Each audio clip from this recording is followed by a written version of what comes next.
4 दिनों में रहेगा एग्रीकल्चर, है ना, भारत की कृषि। तो उससे पहले जो कुछ ऐसे टॉपिक हैं छोटे छोटे जो आपको जानने चाहिए आज की क्लास में वही कराए जाएंगे, जिसमें से एक ये है रेल उपकरण उद्योग। बहुत सवाल इनसे आते हैं कि हमारे जो रेलवे के पार्ट्स बनते हैं वो कहाँ कहाँ पर बनाए जाते हैं, है ना, कौन सा कहाँ बनता है, तो इनकी जानकारी आप लोगों को होनी चाहिए।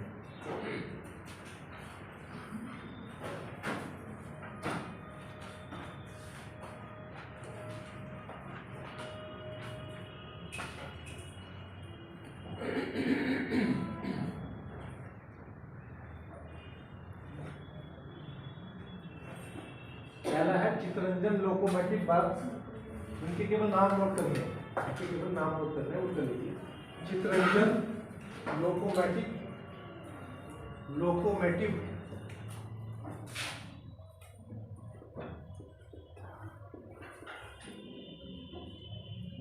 चितरंजन लोकोमोटिव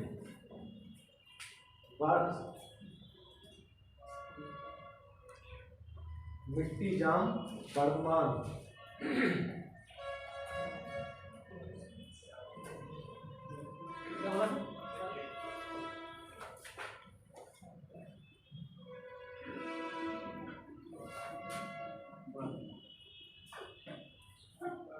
कहाँ है? वेस्ट बंगाल। ठीक है, यहाँ क्या बनाया जाता है?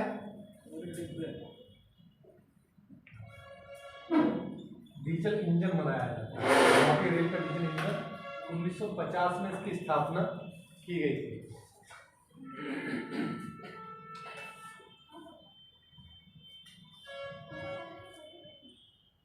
तो चितरंजन को हमेशा याद रखना, नाम आता है इसका चितरंजन और सीधा आता है वेस्ट बंगाल। चितरंजन कहाँ है? वेस्ट बंगाल। क्या बनाया जाता है? डीजल का इंजन। दूसरा है डीजल लोकोमोटिव वर्क्स।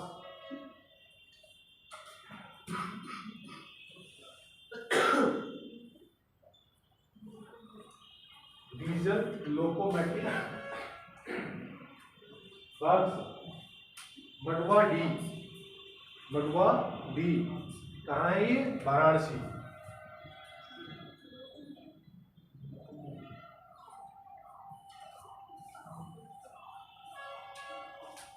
ये बना था 1961 में, 1961 में, और यूएसए के सहयोग से बना है। 1961 में यूएसए के सहयोग से बना है।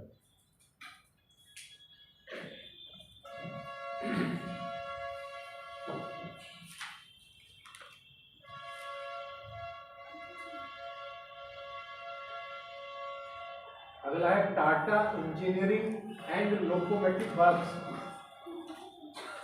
Tata engineering and locomotive works Jamshedpur.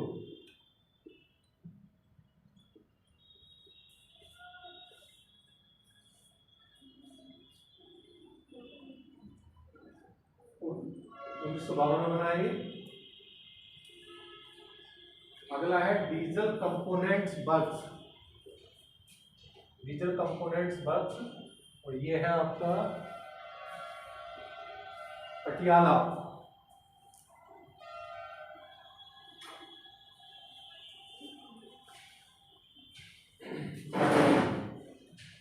Diesel components works Patiala में।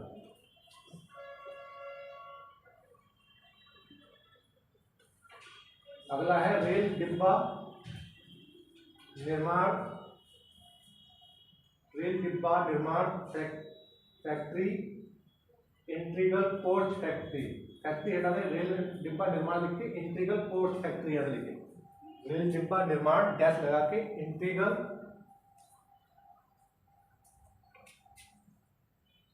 Coach factory Perambur. कहाँ है ये? पेरम्बूर कहाँ है?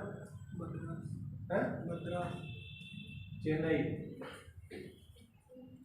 और ये 1955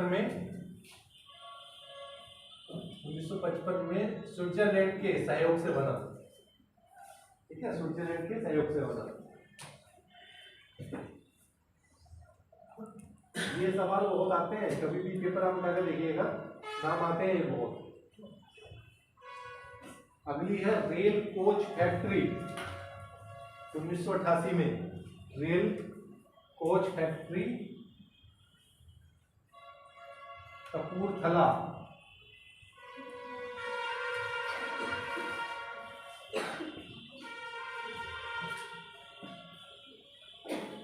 कहाँ है? पंजाब। पंजाब।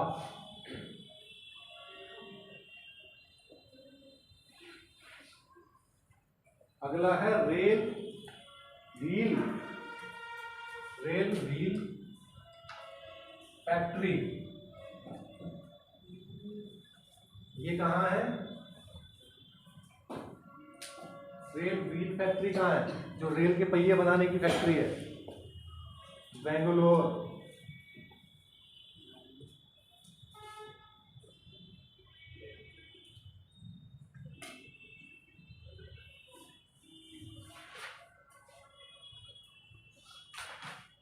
ठीक है, तो ये रेल के कुछ थे नाम जिनको जानना आपके लिए बहुत ज्यादा जरूरी था, क्योंकि पूछा जाता वो। ये इंडस्ट्री का ही पार्ट है।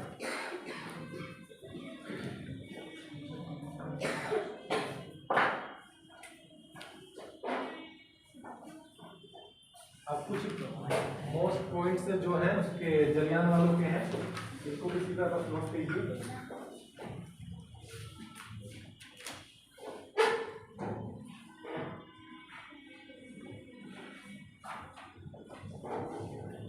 पहला point, Scindia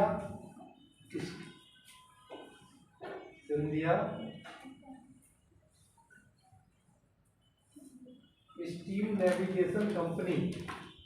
Scindia steam navigation company 1941 में, यानी कि आजादी से पहले की बात है, 1941 में शुरू हुई थी।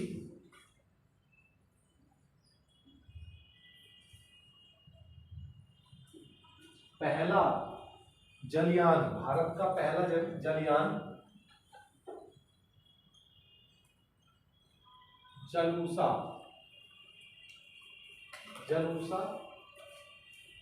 14 मार्च 1948। 14 मार्च 1948 को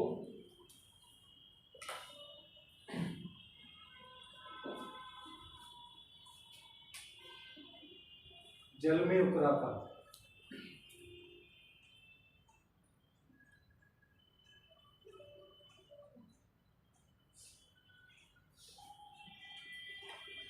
उन्नीस सौ बावन में जो कंपनी बनी थी सिंधिया वाली, फिर उसका क्या कर दिया गया? राष्ट्रीयकरण कर दिया गया। 1952 में उसका राष्ट्रीयकरण करके हिंदुस्तान शिपयार्ड बनाया गया।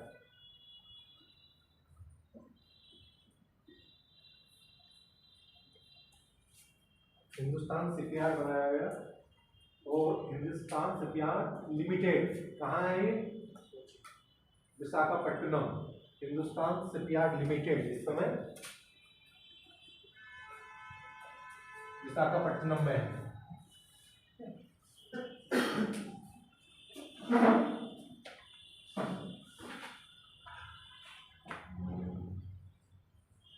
हिंदुस्तान शिपयार्ड द्वारा 1995 तक 160 जलयान बनाए गए थे। उसके बाद का डेटा नहीं है। 1995 तक 160 जलयान बनाए गए थे। अगली है कोचीन शिपयार्ड।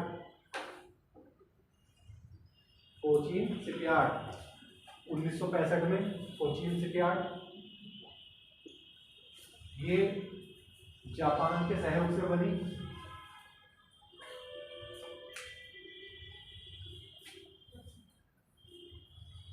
जापान के सहयोग से। इसके बाद आती है आपकी गार्डन रीच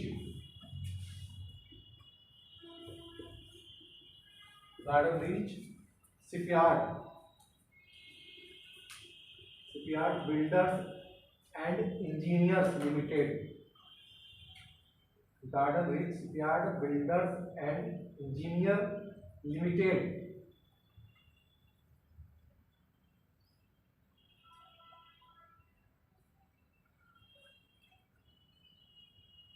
ये है कोलकाता में।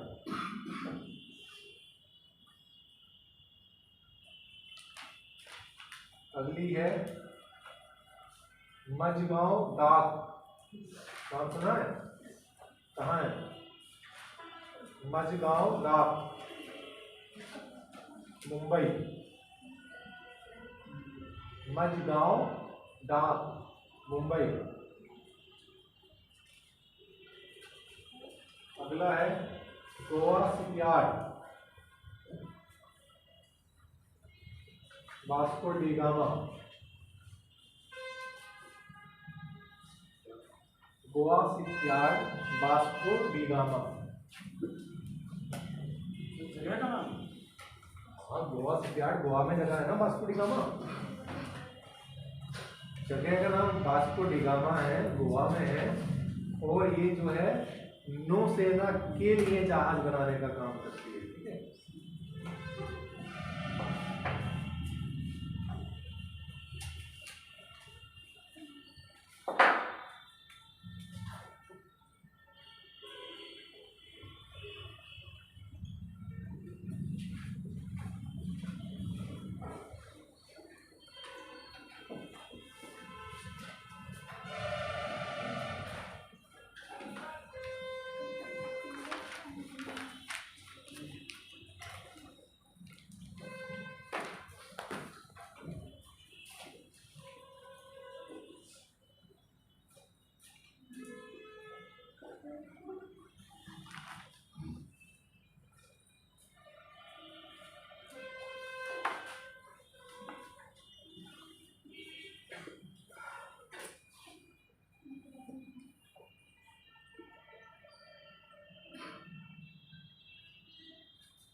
एनर्जी जब हम बात करते हैं, यानी कि ऊर्जा संसाधनों की जब हम बात करते हैं, तो ये दो प्रकार के होते हैं। एक होते हैं कन्वेंशनल, जिनको हिंदी में कहते हैं परंपरागत,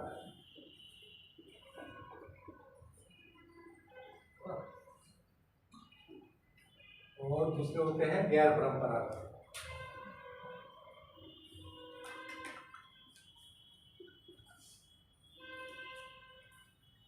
दो प्रकार के होते हैं।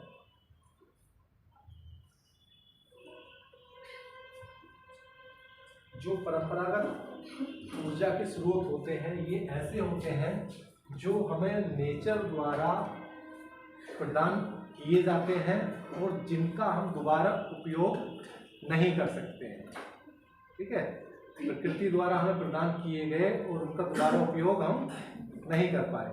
ठीक है, गैर परंपरागत ऐसे होते हैं जो वो भी हमें नेचर ने दिए लेकिन हम उसका बार बार यूज कर सकते हैं। ठीक है, तो इसके अंतर्गत जो आते हैं जितने भी आपके फ्यूल्स, फॉसिल फ्यूल्स हैं, वो आते हैं। जैसे ऑयल में दोनों पेट्रोल, डीजल, गैस हो गया, कोल हो गया। इसके अंदर सोलर हो गया, विंड हो गया, हाइड्रो हो गया,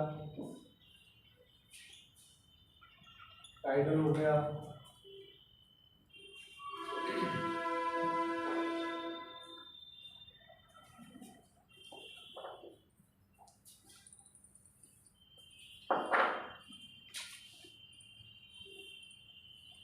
न्यूक्लियर हो गया,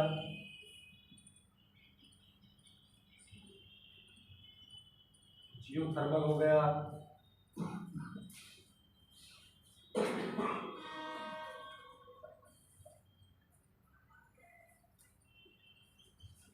विंड हो गया,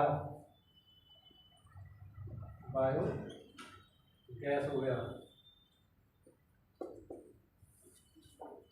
ठीक है, ये सब कैसे हैं, गैर परंपरागत है, इनका हम बार बार यूज करते रहते हैं और एनर्जी पैदा करते हैं।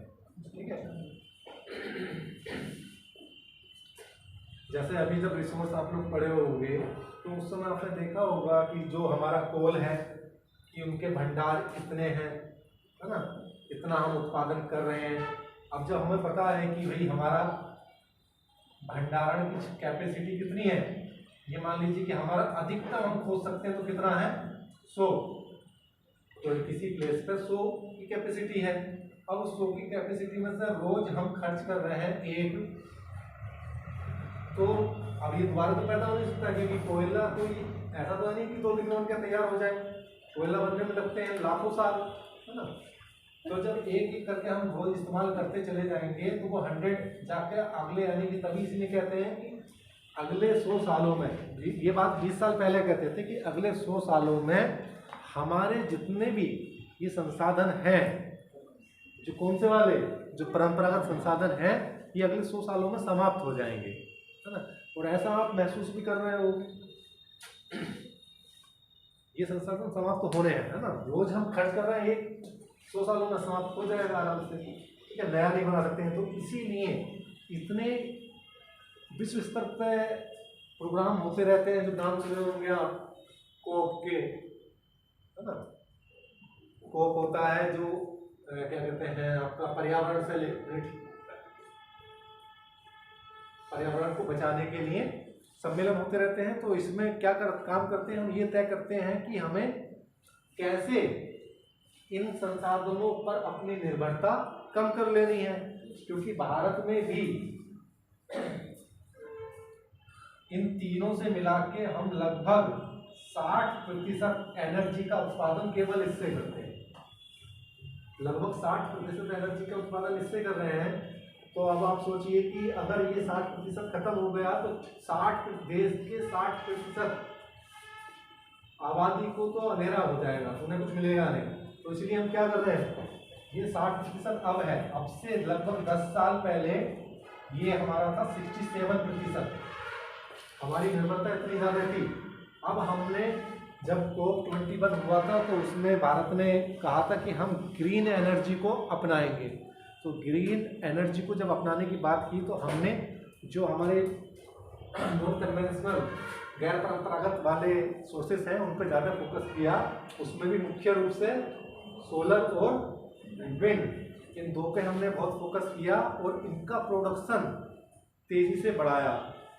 तब ये हमारा 67 से घट के आज के टाइम में 58.9 इतना प्रतिशत हो गया कम।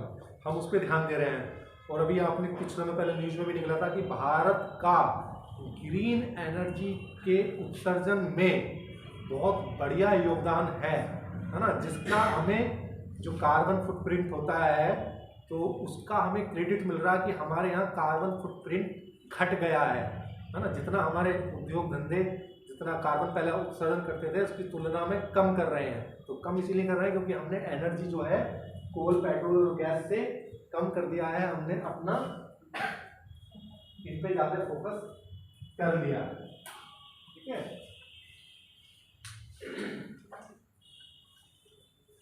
यहाँ तो कोई दिक्कत इनमें सबको आता है ना।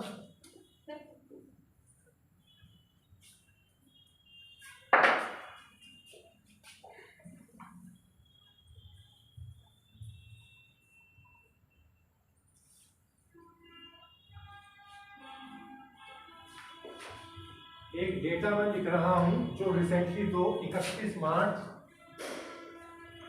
2022 का है ना, हमारे इंडियन एनर्जी सोर्स वाली वेबसाइट का है। तो उसके अनुसार जो टोटल फॉसिल फ्यूल है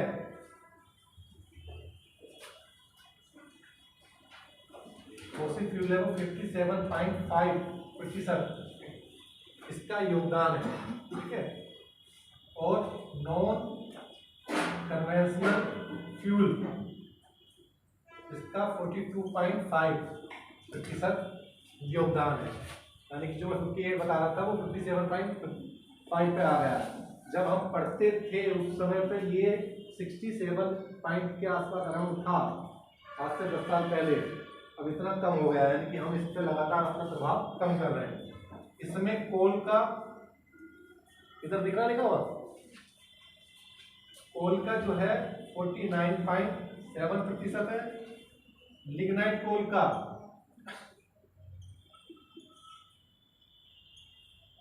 1.6% है। गैस का 6.1% है।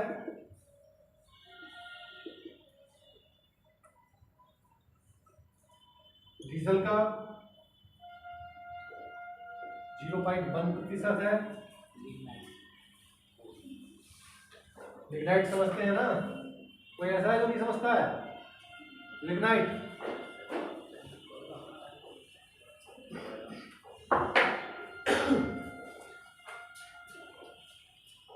ठीक है, तो ये जो मैंने अभी डेटा लिखा, ये 57.5% हो गया। अब इसके बाद हाइड्रो पावर हमारे पास है 11.4%, ये भी घट गया है। विंड 10.2, सोलर 15.1, ये बढ़ गया है।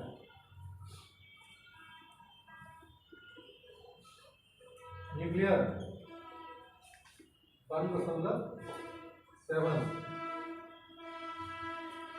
Small hydro power plant 1.2%। ये डेटा है, बहुत यूजफुल है आपके लिए।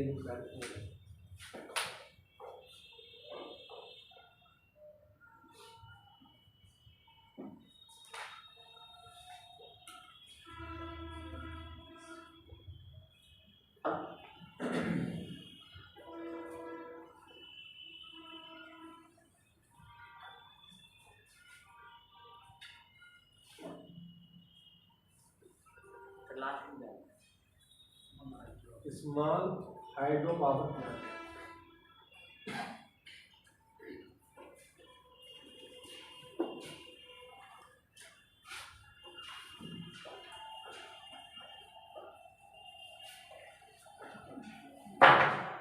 किसी ने थर्मल पावर प्लांट देखा है? कहाँ? दूर से देखा है। कैसे बिजली बनती है पता है? हाँ, रोजा में है, अपने यहाँ शाहजहाँपुर में।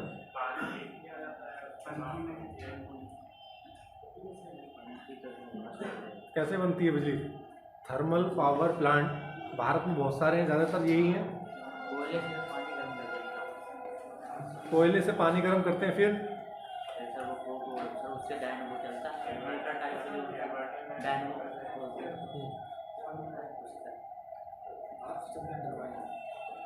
क्यों, सबको पता है कैसे बनती है? देखो ऐसा होता है, एक बात नहीं बिल्कुल भी।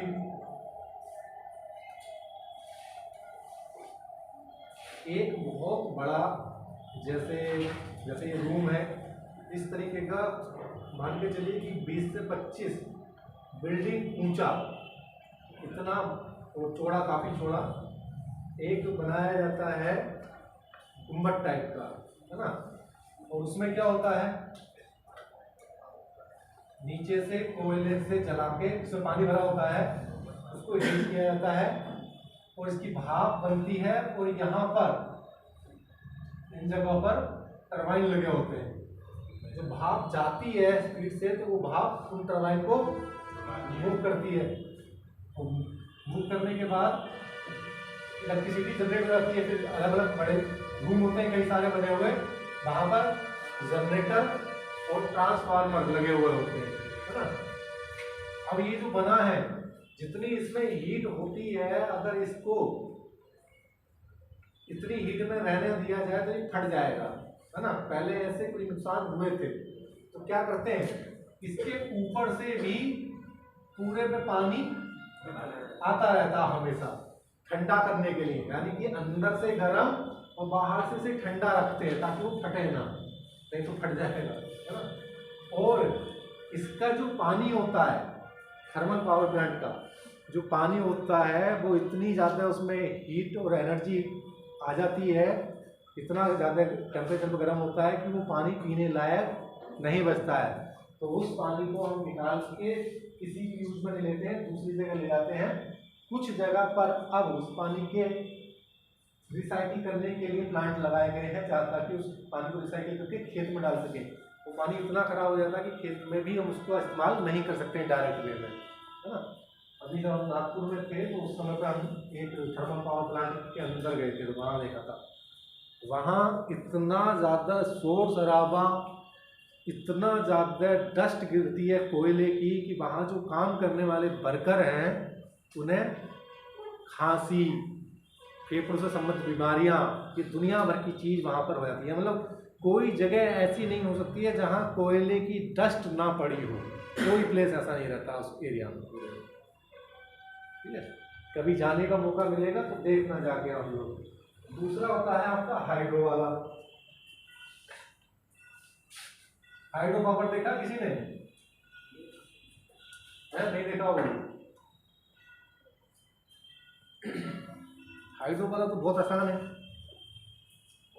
कोई भी एक नदी आ रही है, बातें नहीं करो, एक नदी आ रही है, उसके जल को हमने रोक के यहां पर जल स्टोर कर लिया, फिर यहां से फिर इस जल को निकालेंगे नीचे दूसरे रास्तों से, है ना, दूसरे। और इसी जगह जहां हम निकाल रहे हैं वहां पर हमने क्या लगा दिए? टरबाइन लगा दिए। वो जो प्रेशर होता है वो उसको घुमाता है और उसी से इलेक्ट्रिसिटी जनरेट होती है। फिर आगे का प्रोसेस ऐसे ही होता है, बस इसमें ये अंतर है कि पानी को किसी प्रकार का कोई नुकसान नहीं पहुंचता है ना। जो पानी को नुकसान पहुंच रहा है इसमें नहीं पहुंच रहा है, क्योंकि तो ये तो पानी पंखा घुमाया नीचे चला गया। पहाड़ी क्षेत्र में कभी जाकर देखिएगा तो ऐसे ही होता है। मैंने बताया भी शायद पहले होगा कि टिहरी डैम के बारे में बताया था ना।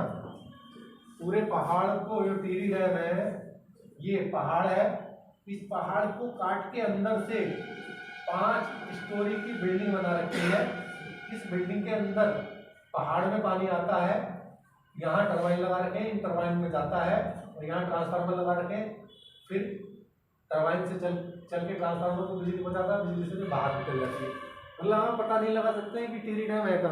डैम तो दिखेगा उसका पानी भी क्या दिखेगा, वो लगेगा कि आपको नेचुरल प्रोसेस है, क्योंकि जो पानी रोका गया है तो 2 नदियाँ हैं, नदियाँ आती हैं जहाँ मुड़ती हैं, जहाँ दोनों मिलती हैं उसी एरिया को उन्होंने बांध दिया है और फिर आगे निकाल रहे हैं। डैम का पता लगेगा, लेकिन कोई भी काम वहाँ पर ऐसा नहीं हुआ है कि सीमेंट से चिना गया है जो डैम बनाया गया है ना। डैम के पानी को रोकने के लिए जो कंक्रीट होती है उस कंक्रीट को डाला गया है बिना किसी सीमेंट की सहायता से, वो ऐसे ही पड़ी है, उसी से पानी रोक दिया गया है ना। तो इस तरीके की ये एक्टिविटी होती है इनमें। हालांकि इनका असली रूप तभी देख सकते हो जब यहाँ पर हम लोग कभी घूमने जाओ नौकरी लगने के बाद।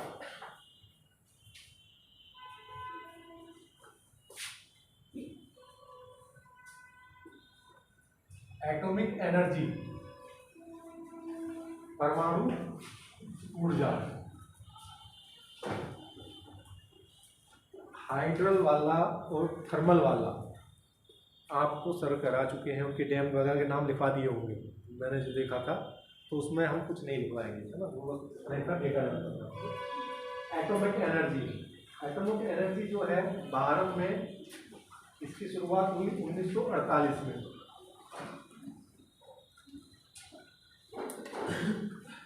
एटॉमिक एनर्जी एक ऐसी एनर्जी है कि अगर हम एक बार जो आपके एटॉमिक पदार्थ हैं, जो थोरियम है, यूरेनियम है, इनका अगर यूज कर लेते हैं तो वो बार बार एनर्जी देता रहता है। यानी कि ये समझिए कि 1 किलो अगर हम एटॉमिक पदार्थ यूरेनियम का इस्तेमाल करते हैं तो उससे उस 1 किलो से पूरे यूपी को पूरे साल बिजली मिल सकती है, इतनी पावर होती है इसके अंदर, है ना।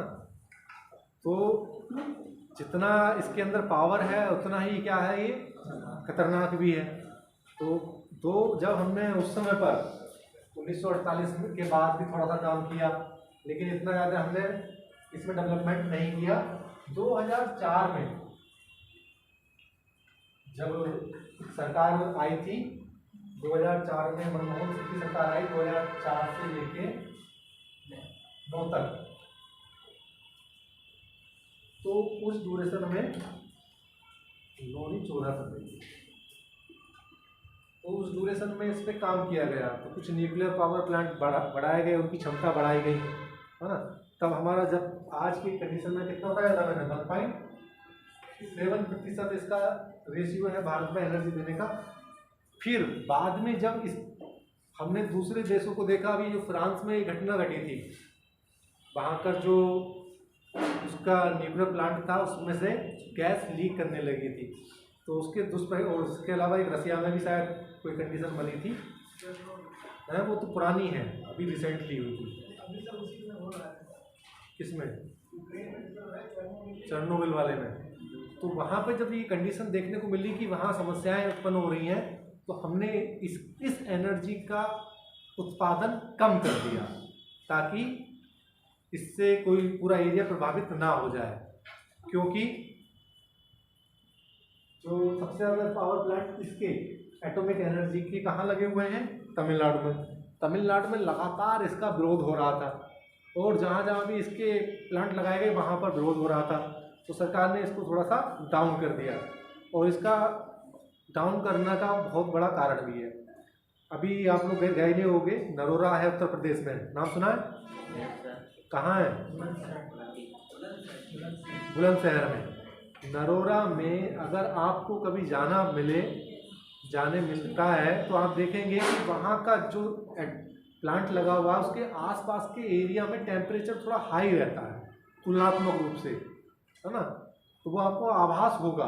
तो यानी कि कुछ ना कुछ इन प्लांट्स के दुष्परिणाम होते ही हैं, चाहे आप कितना भी इसका रखरखाव कर लें, लेकिन फिर भी रहता है। और दूसरा सबसे बड़ी समस्या, जो इससे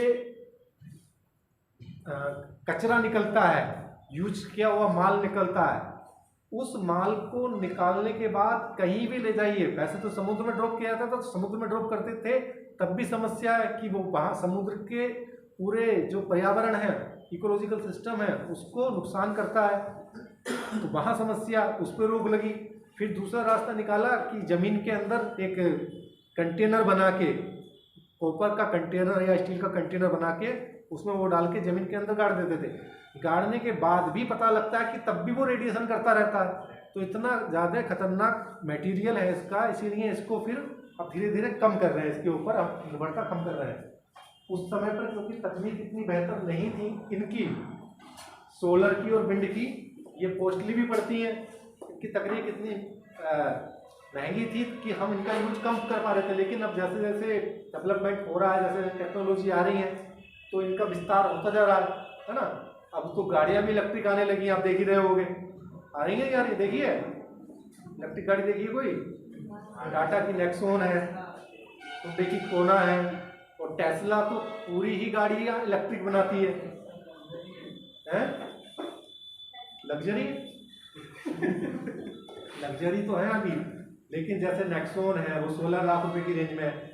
अब हमारे देश की प्राथमिकता है कि जितनी भी ये पेट्रोल और डीजल से चलने वाली गाड़ियां हैं, इनको धीरे धीरे यहाँ से हटाना है। हटा के सारी गाड़ियां हम इलेक्ट्रिक पर लेके आएंगे, आने वाले टाइम में ऐसा हो जाएगा। इस बार के बजट में भी है कि हाइड्रोजन से चलने वाली ट्रेन अपने देश में शुरू होने वाली है, ये क्या है, ठीक है। तो एटॉमिक एनर्जी के जानने के लिए इसका क्या किस प्रकार से डेवलपमेंट हुआ, थोड़ा सा इसको थोड़ा सा लिख लीजिए, डेवलपमेंट का प्रोसेस लिख लीजिए, कुछ पॉइंट्स हैं। पहला पॉइंट लिखिए, 10 अगस्त 1948 को 10 अगस्त 1948 को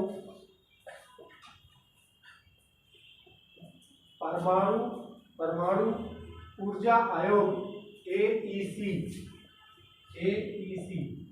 एटॉमिक एनर्जी कमीशन परमाणु ऊर्जा आयोग की स्थापना हुई, जिसके साथ DAE, जिसके साथ परमाणु ऊर्जा विभाग, डिपार्टमेंट ऑफ एटॉमिक एनर्जी, और परमाणु ऊर्जा संस्थान, एटॉमिक एनर्जी इंस्टीट्यूट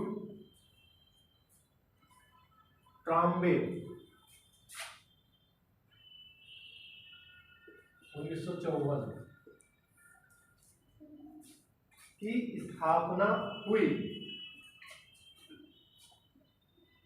इसके बाद 1967 में बार, नाम सुना इसका, क्या फुल फॉर्म? 1967 में भाभा परमाणु शोध केंद्र, भाभा एटॉमिक रिसर्च सेंटर की स्थापना हुई।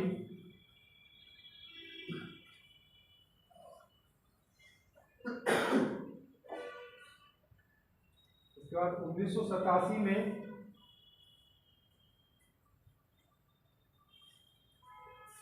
परमाणु विद्युत गिरोह, परमाणु विद्युत गिरोह के निर्माण, परमाणु विद्युत गिरोह, ग्रह, परमाणु विद्युत गिरोह के निर्माण, स्थापना, संचालन और देखरेख के लिए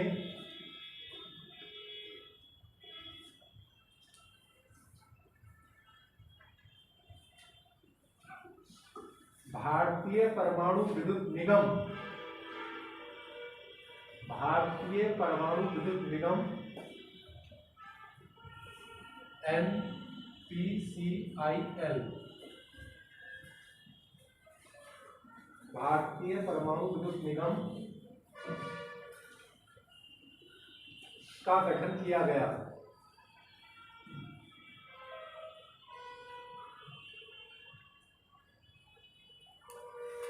अगला पॉइंट, परमाणु रिएक्टरों के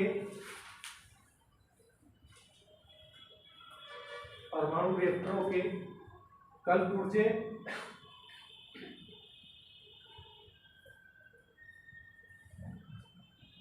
ईंधन आपूर्ति, कल पुर्जे ईंधन आपूर्ति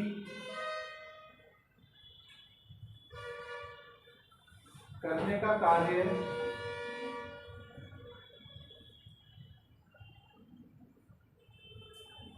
nuclear fuel complex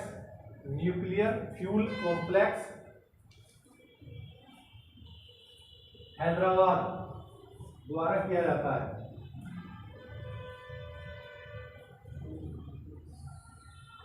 nuclear fuel complex Hyderabad द्वारा किया जाता है।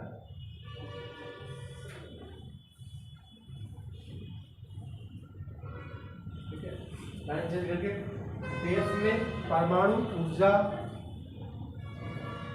विकास के चरण, विकास के 3 चरण है। परमाणु ऊर्जा विकास के 3 चरण। पहला,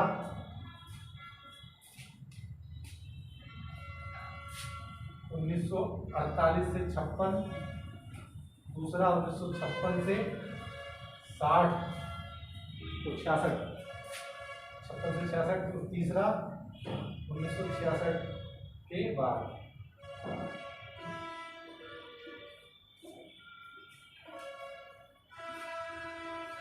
जहां पहला लिखे उसी के आगे लिख लें। पहले वाले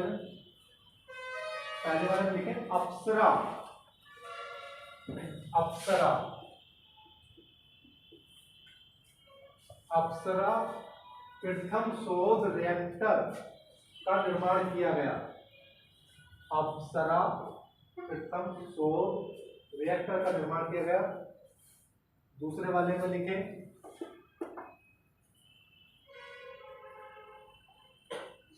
विभिन्न प्रौद्योगिकी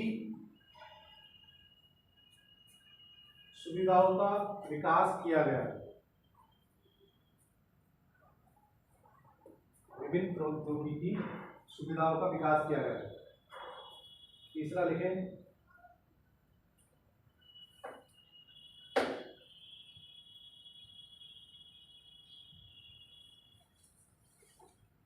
1966 से आगे वाले में परमाणु विद्युत गृहों का निर्माण एवं संचालन कार्य शुरू किया गया। परमाणु विद्युत गृह तथा निर्माण तो संचालन शुरू किया गया।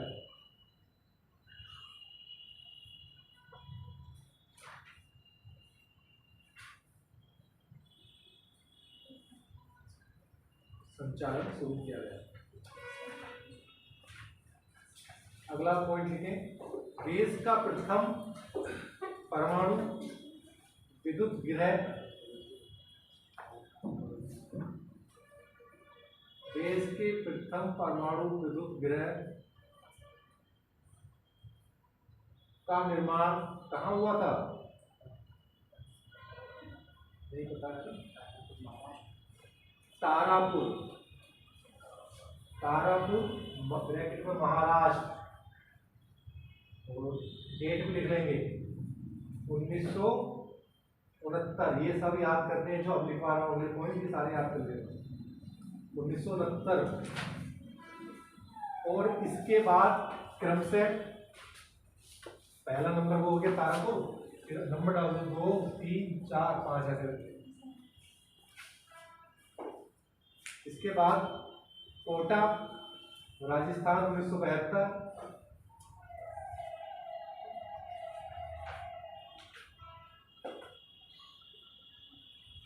उसके बाद कलपक्कम कहाँ है? कलपक्कम 1984 तमिलनाडु। नरोरा 1989 उत्तर प्रदेश।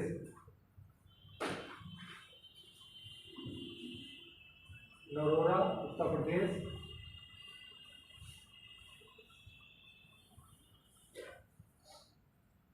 काकरापार ये कहाँ है? गुजरात 1993 काकरापार।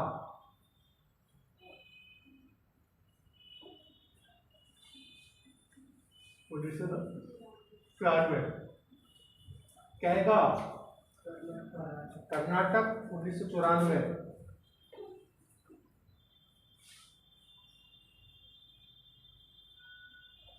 जिनको याद नहीं है उनको याद कर ले। कैगा कर्नाटक। रावतभाटा राजस्थान 2000। रावतभाटा राजस्थान 2000। कुदनकुलम तमिलनाडु 2007।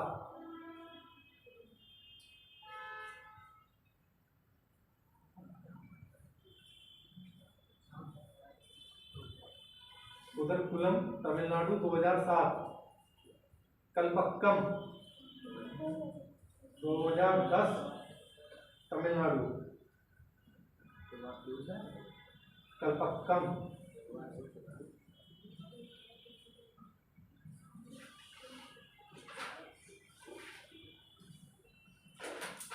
वर्तमान समय में 6780 मेगावाट एनर्जी का उत्पादन किया जा रहा है न्यूक्लियर के द्वारा।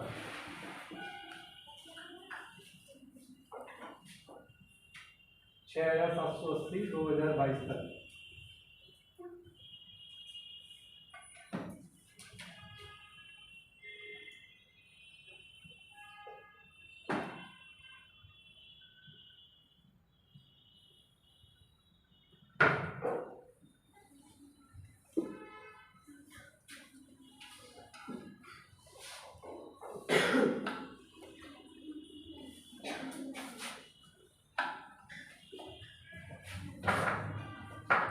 साउथ की मूवी देखते हो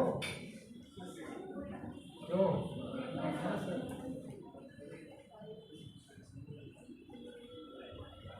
साउथ की मूवी जब देखते होगे तो उसमें विंड एनर्जी के टरबाइन दिखाए जाते होंगे, घूमते हुए पंखे उनके दिखते हैं, ज़्यादातर में दिखते हैं, है ना?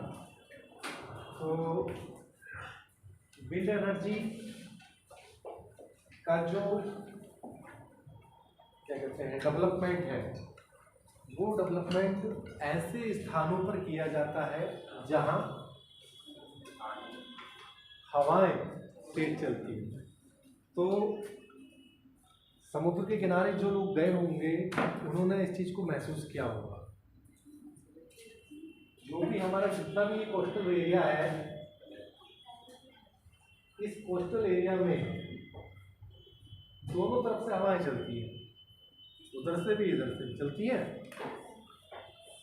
तो जितना भी ये कोस्टल एरिया है ये सब जो है विंड एनर्जी के लिए बहुत ही महत्वपूर्ण है ना? अगर हम इसका पूरा डेवलपमेंट कर दें तो सोलर से भी ज़्यादा फायदा हम उठा सकते हैं। समस्या वही आ जाती है, कॉस्टली पड़ता है। अभी तुलनात्मक रूप से और एनर्जी के काफ़ी महंगा पड़ता है, इसलिए इतना ज़्यादा इसका उपयोग नहीं किया जा रहा है। जबकि एक देश ऐसा है जो अपने यहाँ की लगभग 80% एनर्जी केवल विंड एनर्जी से अपना खपत कर रहा है। जानते हो कौन?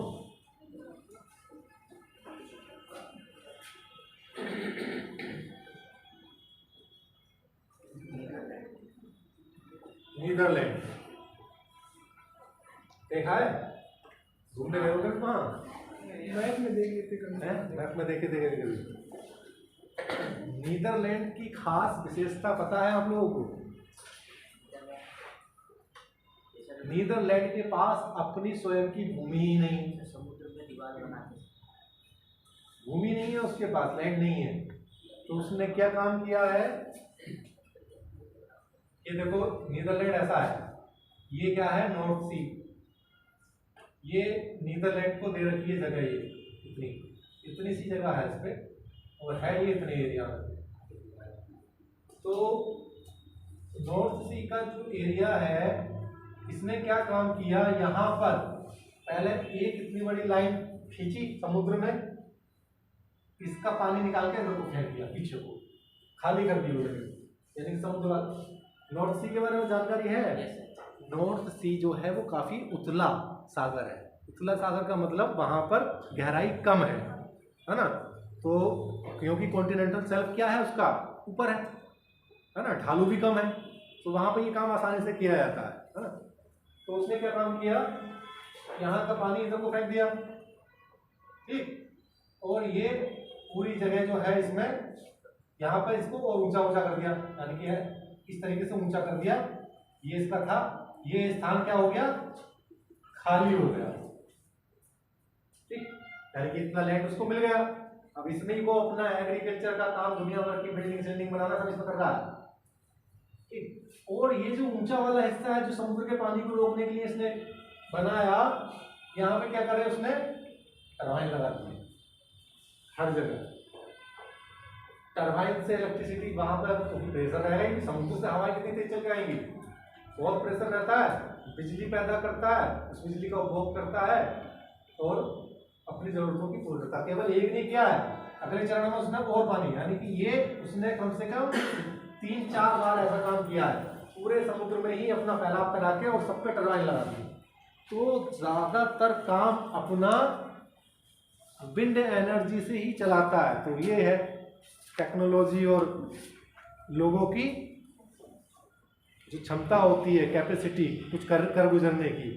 अपने देश में तो मिल जाए बस दबा के सोना है, खाली पड़े रहना है, कुछ करना नहीं है। अपने भूगोल में एक भूगोलवेत्ता थे, उन्होंने कहा भी था कि भारत के जो लोग हैं, बल्कि एशिया के जो लोग हैं वो आलसी हैं, इनको खाना खाना होता है और सोना होता है, तो 2 काम उनके लिए महत्वपूर्ण है। तो ऐसा ही है ना? तो ये जो अंतर है वही अंतर क्या करता है और उससे अलग करता है। अभी आप में से कुछ ऐसे स्टूडेंट हो जाएंगे जो सिलेक्शन ले लेंगे, कुछ ऐसे भी होंगे जो रह जाएंगे, तो दोनों में कुछ ना कुछ तो अंतर होगा। भाई जो सिलेक्शन ले लेगा उसमें अंतर होगा, जो नहीं लेगा उसमें अंतर होगा। किस्मत को जो रोना रोते हैं वो मात्र 1% होता है किस्मत का। तो जिसकी किस्मत कमजोर जो अपनी समझता हो वो उससे 5 गुना या 2 गुना ज़्यादा मेहनत कर ले, बस नहीं कर सकते। भाई कोई 2 घंटे पढ़ रहा है, आपको पता कि आपका 2 घंटे से काम नहीं होगा, उसका 2 घंटे से सिलेक्शन हो जाएगा तो आप 4 घंटे पढ़ लो, इतना तो करोगे। यही करना पड़ता है। हर किसी के पढ़ने की क्षमता अलग होती है, याद करने की क्षमता अलग होती है, याद करने के तरीके अलग होते हैं। तो ऐसे ही है, हम भारतीयों के तरीके तो अपने आप में अलग है ना। हम लोग खाली रहना ज़्यादा पसंद करते हैं। यहाँ हरदोई में भी अगर निकलते हैं ना, कोई रिक्शा वाला खड़ा होता है, उससे कभी कहते हैं चलो भाई, नहीं बात है दूसरा रिक्शा बुझाएगा ही नहीं, ऐसे ऐसे मिलते हैं। ये आदत है यहाँ। वर्तमान समय में जो, हाँ तो मैं भारत का बता रहा था कि भारत में बहुत पोटेंशियल है। इसके अलावा जो हमारा राजस्थान वाला एरिया है, मरुस्थलीय क्षेत्र, मरुस्थल में भी कोई रुकावट नहीं है किसी प्रकार की विंड के लिए, तो वो भी क्या है, एनर्जी के लिए, विंड एनर्जी के लिए बहुत अच्छा है ना। वर्तमान समय में भारत का जो प्लेस है वो 4th है विंड एनर्जी के उत्पादन में। ठीक है, 2-3 पॉइंट नोट कर लो इसके। Wind energy total production Bharat में 41,930 मेगावाट 2022 तक 41,930 मेगावाट है। भारत विश्व में 4थे नंबर पर आता है ऊर्जा विंड एनर्जी के उत्पादन में।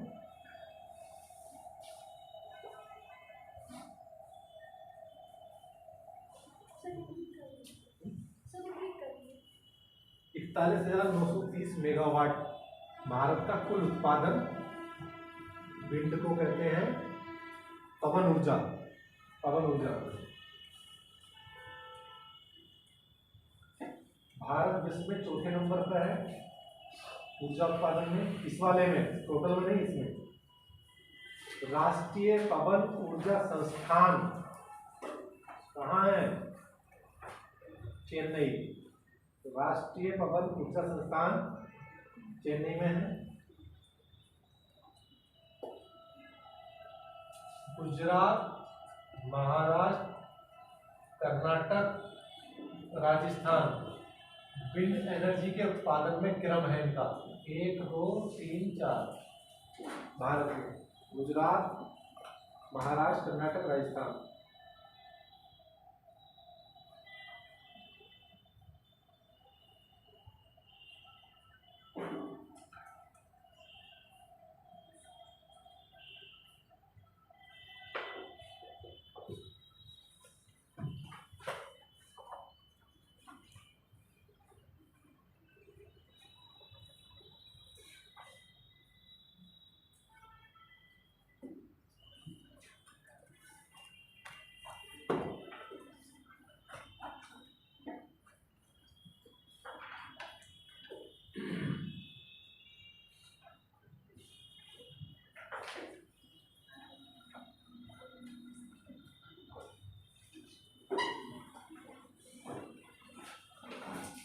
अब एक 2 पॉइंट जो है ना, भूतापीय ऊर्जा है कि नहीं, भूतापीय ऊर्जा। जियोथर्मल एनर्जी समझते हैं क्या होती है? कौन कौन नहीं समझता, हाथ खड़ा करो। भूतापीय ऊर्जा नहीं जानते, नहीं जानते, पहले समझिए थोड़ा।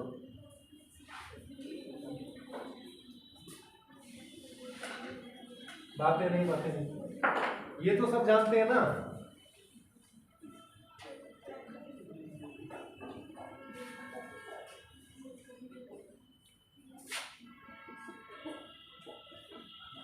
पृथ्वी के अंदर जाने पर टेम्परेचर क्या होता है? बढ़ता है। कितना? 32 मीटर पर 1 डिग्री सेंटीग्रेड। 32 मीटर पर जाएंगे 1 डिग्री सेंटीग्रेड होगा। और आप दूसरा पॉइंट भी जानते होंगे, पहला को क्या कहते हैं, इसको ऊपर वाले को क्रस्ट कहते हैं ना, दूसरे को क्या कहते हैं, दूसरी लेयर को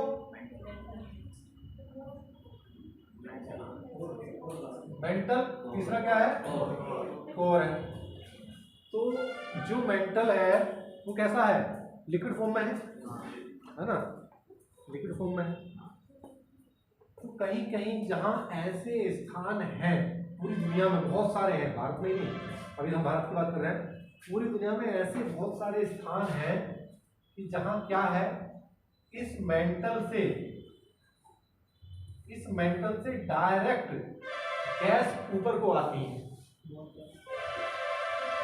ना। और वो गैस कैसी होगी जो इससे आ रही होगी, जाहिर सी बात है कैसी होगी, गर्म होगी, गर्म होगी। तो ऐसे स्थानों को भारत में ढूंढा गया, चुना गया कि कहाँ कहाँ पर है, ठीक है। और जहां ये गैस आती है, गर्म होती है, तो गर्म होने से इसका क्या काम करेगी, जो काम हम आग जलाकर, कोयले को जलाकर काम कर रहे थे, वही काम हम क्या करेंगे, इससे करेंगे। इससे क्या करेंगे, पानी को गर्म करेंगे, गर्म करके जो भाप बनेगी उससे हम एनर्जी लेंगे टरबाइन चला के, ठीक है। तो ऐसे स्थान जहां भी हैं, जहां पृथ्वी के भीतर गर्म वाष्प निकलती है या गर्म पानी आता है, उन जगह को ढूंढकर हम टरबाइन लगा देते हैं और उनसे जो एनर्जी मिलती है वही जियोथर्मल एनर्जी कहलाती है, ठीक है।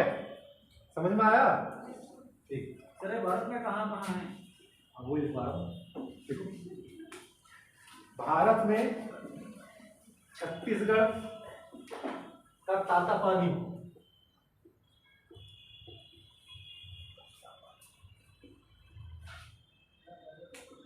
जम्मू कश्मीर का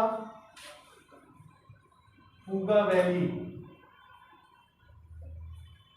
जम्मू कश्मीर पूगा वैली,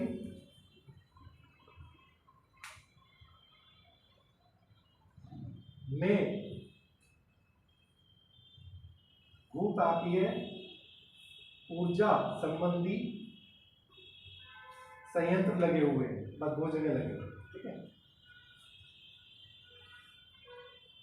दोनों को नामों के याद कर लेना, ताता पानी और पूगा वैली, दोनों को याद कर लेना, बहुत आते हैं ये नाम।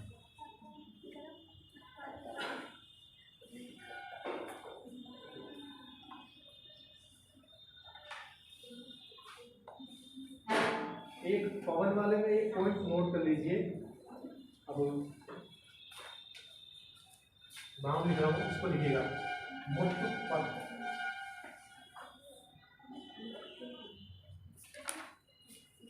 अच्छा, एक नाम और रह गया उसमें, इसमें ही भूतापीय में मणिकरण,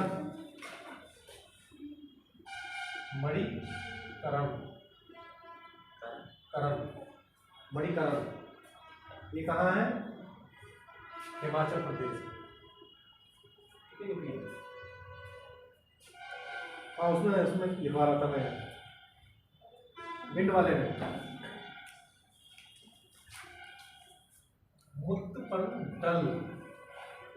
मुत्तपंडल एशिया का सबसे बड़ा विंड टरबाइन का एरिया है, तमिलनाडु में।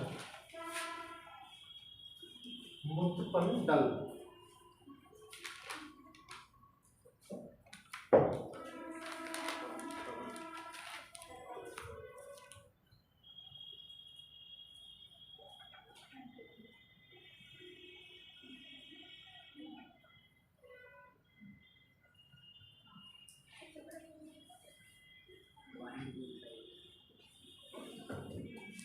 ठीक है। ये आपके से एनर्जी से रिलेटेड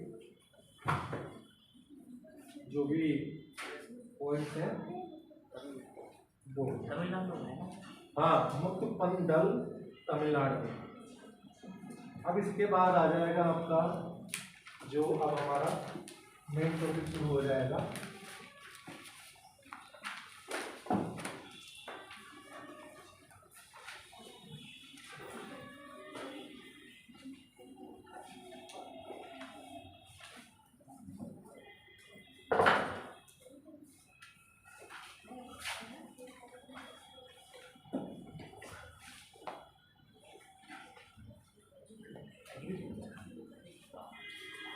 एग्रीकल्चर। बाकी इसके पॉइंट्स रहेंगे जो आपकी इंडस्ट्री छुट्टी है ना, वो करवाऊंगा मैं लास्ट में। एग्रीकल्चर शुरू करेंगे।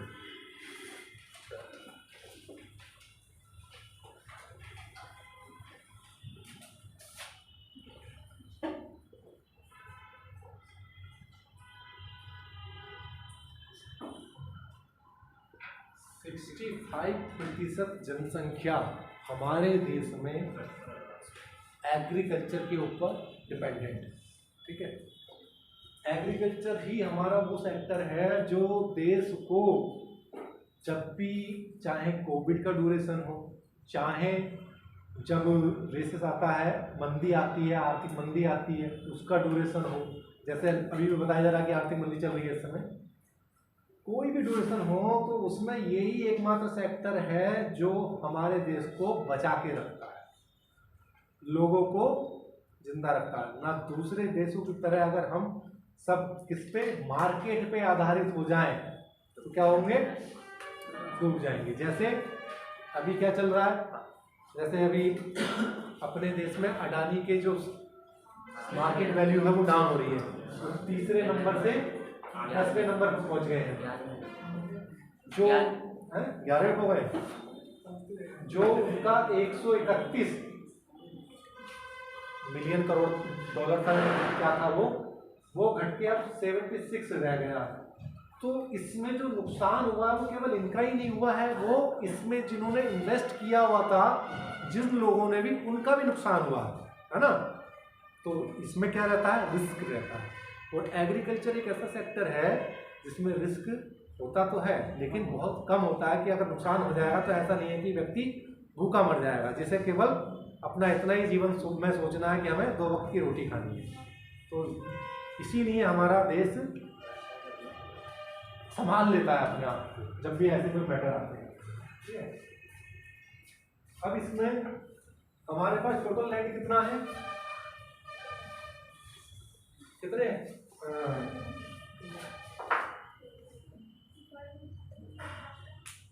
भौगोलिक क्षेत्रफल कितना है,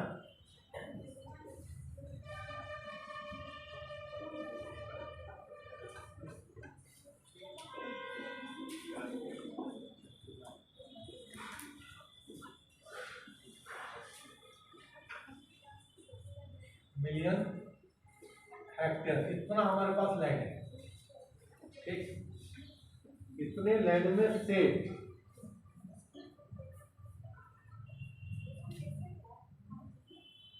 बातें नहीं करो,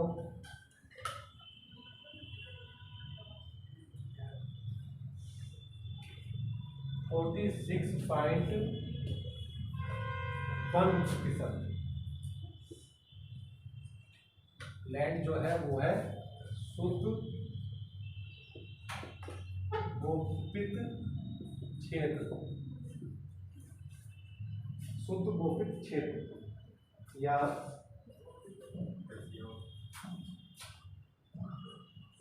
गोया। ठीक है सर,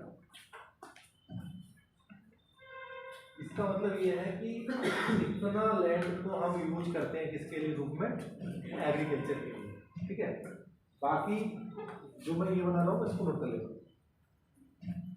23 इस समय 1 कितने % है, क्यों 1 का डेटा नहीं याद है, कितना है, 23.02 ऐसे कुछ 260 है, सही। 23% क्या है हमारे यहाँ, वन है, फॉरेस्ट है। ठीक है, 13.6% कृषि क्षेत्र अप्राप्त है, यानी कि उस पर हम कोई काम नहीं करते। ये जो डायग्राम बना रहा हूं ये है भूमि उपयोग।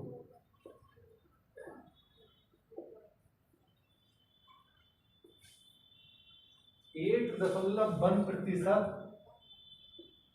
पड़ती है।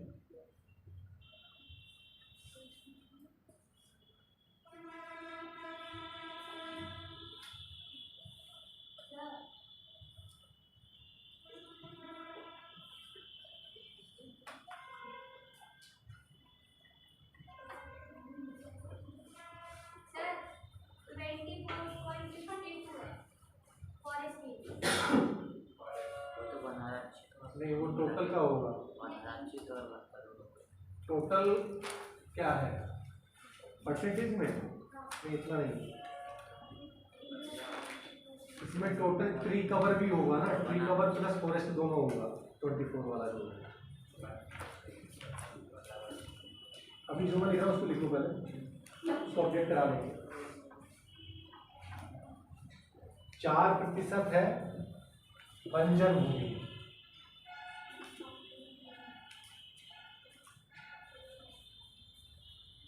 चारागाह 3.6%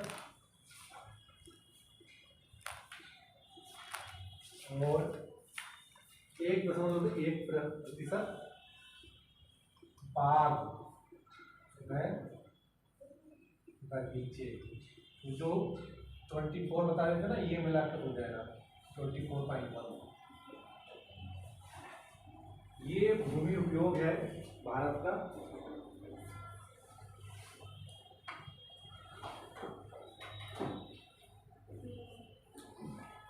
इसमें एक शब्द आया है, ये पड़ती भूमि। कितने लोग नहीं जानते पड़ती भूमि किसे कहते हैं? खाली पड़ी। सब जानते हैं ना? ठीक है।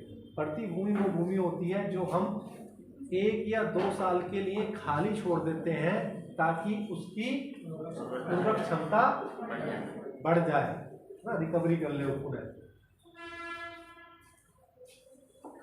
ठीक है, ये है। तो इसमें से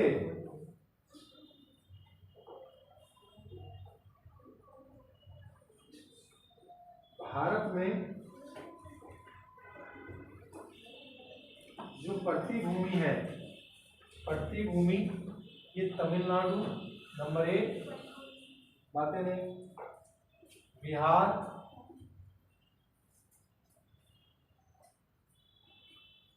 आंध्र प्रदेश और राजस्थान, इनमें ज्यादा है।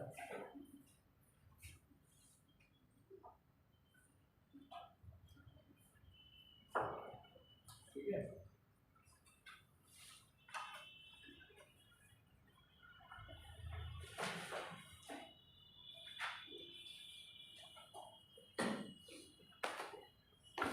इसके आगे बढ़ने से पहले कुछ महत्वपूर्ण पॉइंट्स नोट करा रहा हूँ, इनको नोट कीजिए। सीधा सीधा पॉइंट्स लिखिए, सेंट्रल सीधा पॉइंट्स लिखिए। हेडिंग डालना चाहें तो महत्वपूर्ण संस्थान पॉइंट डालिए, आते हैं महत्वपूर्ण संस्थान। Central institute for coastal research कहाँ है? इसको आते हुए बताएंगे। सेंट है नहीं बता पाऊंगा।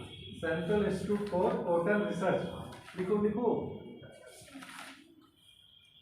Central institute for coastal research Nagpur, Nagpur. अगला लिखें, ये बता सकते हैं सेंट्रल राइस रिसर्च इंस्टीट्यूट लिखो। अगला सेंट्रल तंबाकू रिसर्च इंस्टीट्यूट राजमुंद्री, कहाँ है? आंध्र प्रदेश। जिनको नहीं पता वो लिखते चले, सेंट्रल तंबाकू research institute Rajahmundry. Indian agriculture research institute, Indian agriculture research institute new Delhi.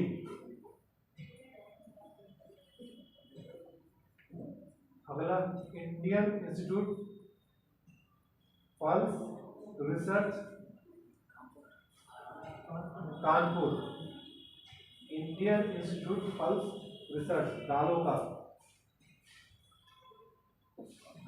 अगला Indian institute of sugar cane research, ये नहीं पता,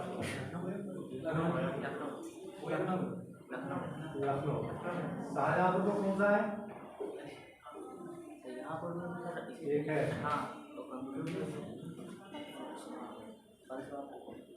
देखो, Indian institute of sugar cane मतलब गन्ना, गन्ना रिसर्च लखनऊ।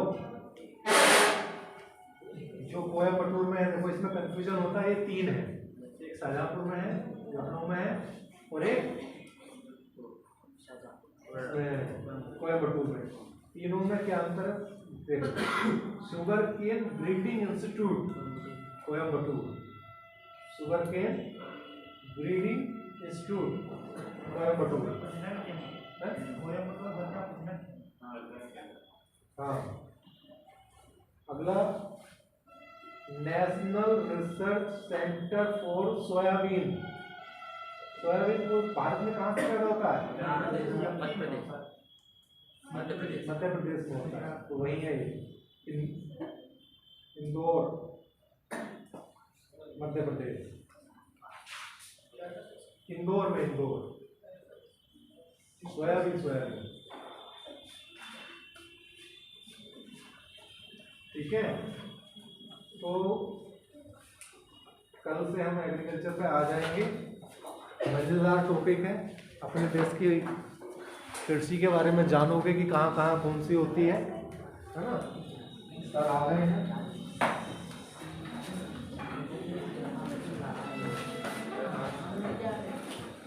और इनको इंस्टीट्यूट को और जो आपके न्यूक्लियर पावर प्लांट हैं इनके नाम को याद कर लेना।